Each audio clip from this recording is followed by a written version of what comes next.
We're here this evening celebrating a really important milestone in the partnership between AWC, Australian Wildlife Conservancy, and New South Wales National Parks. Tonight we'll be reintroducing 30 bilbies to start the reintroduction program, culminating in 10 species in total to be reintroduced into Mallee Cliffs National Park. Well, the bilby was across about 70% of the continent, and because of foxes and cats and the other threats, it's now reduced to only 20% of its former range. That's really in a small area of southwest Queensland and up in the western deserts. So this reintroduction back to Mallee Cliffs is really important for the animal because it helps keep the genetic adaptation to this part of the world alive, active. It's almost impossible to manage cats and foxes in the Australian landscape.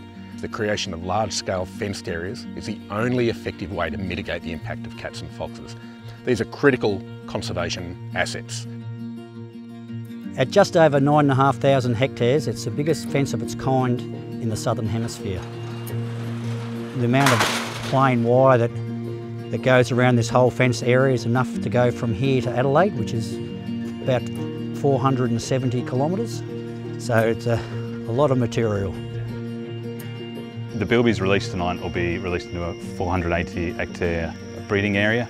That's part of the strategy and the genetic management plan for the species to encourage the mixing of animals from different source populations.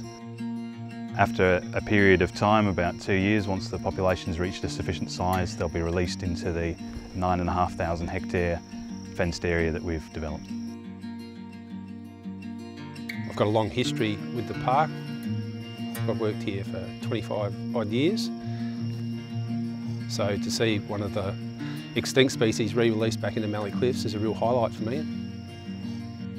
10 of the animals are fitted with coded VHF transmitters, and that will track the survival of the individuals released into the park over the next month, which is a critical period for the establishment of the animals.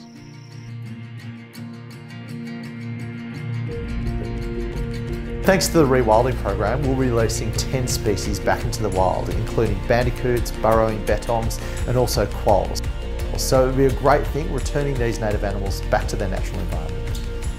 What we'll have here is a thriving ecosystem with as many of the species that were here put back in and playing their part in the ecosystem, plus helping conserve those species for the future.